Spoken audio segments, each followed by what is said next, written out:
going to do the 12 Days of Christmas in a new style this time. This is Australian style, and you see some animals you may have never seen before, and they are all animals that are native to Australia.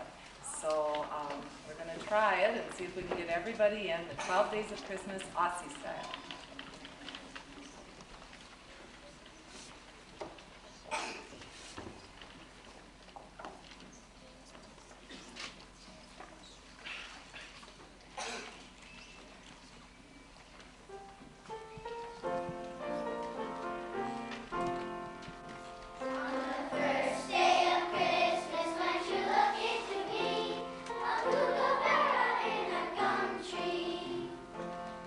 Second day.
At this time, I'd like to introduce our teacher from Australia. We've had an exchange teacher this year, and she came last December, and she will be going back this December. This is Mary Moore, who's been teaching 3rd grade. Please give her a warm hand.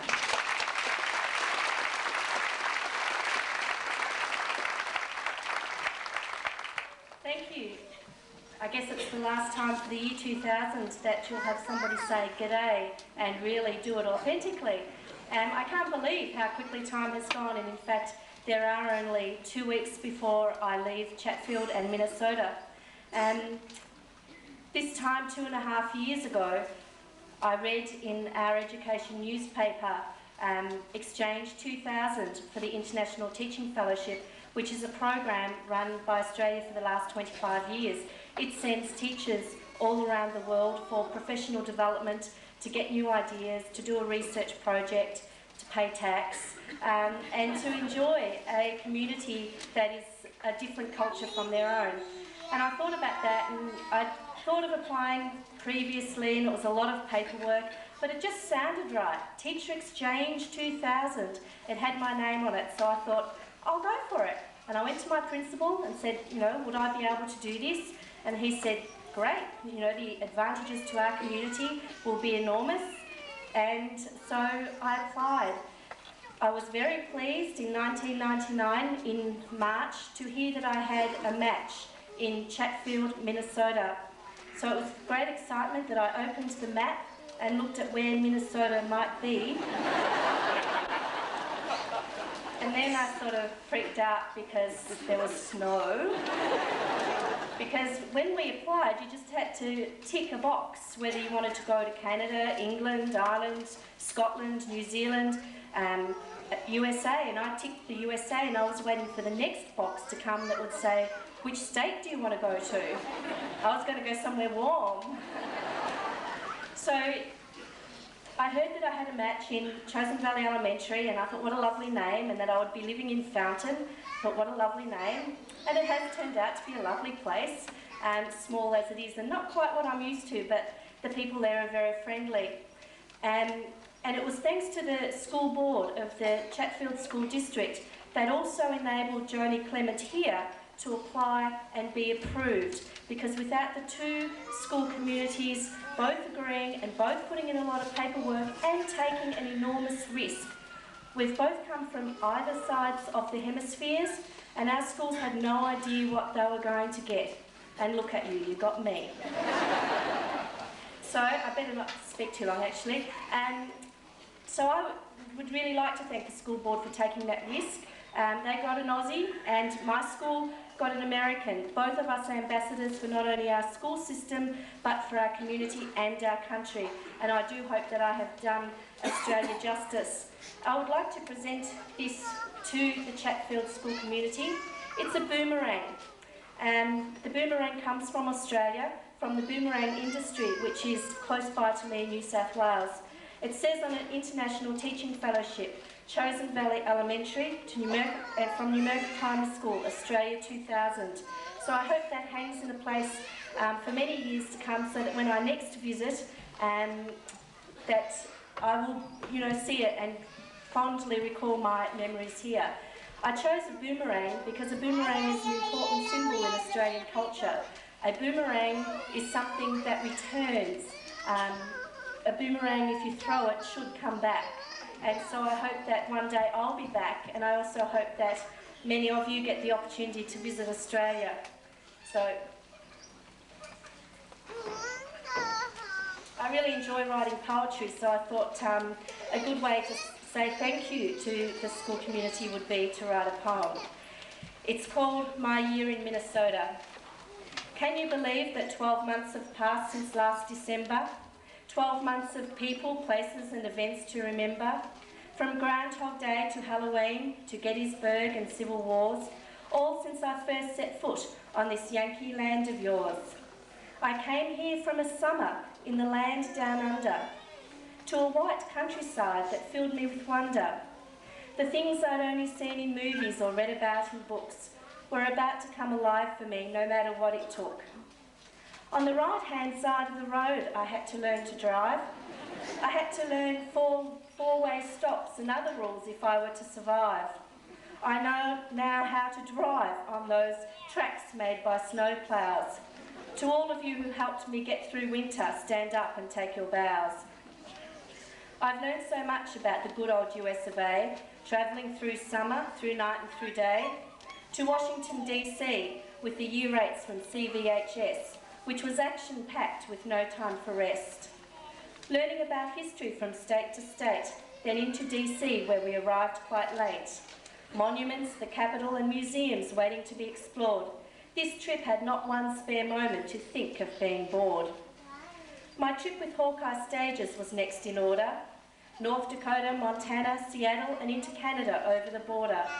Victoria, Vancouver, Banff and the Rockies were all great to see.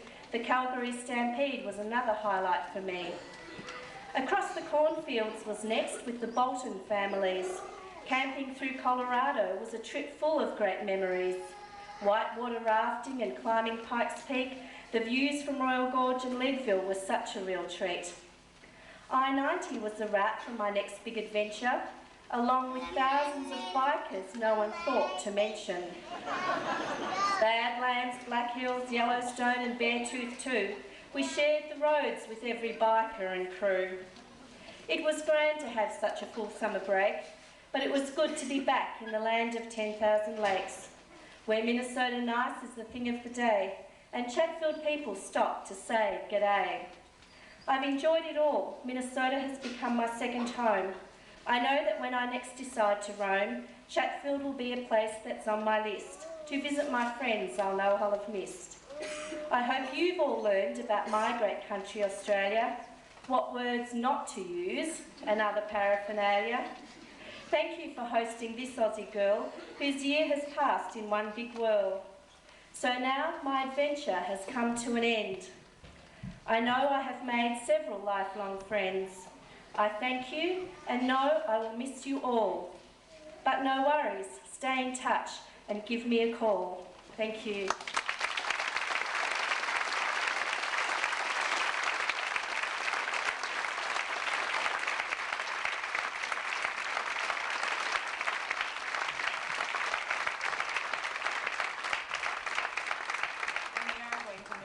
Especially her accent. It's just been so fun to have her around. So I'd like to wish her the best, and we all plan on going to visit her. All right.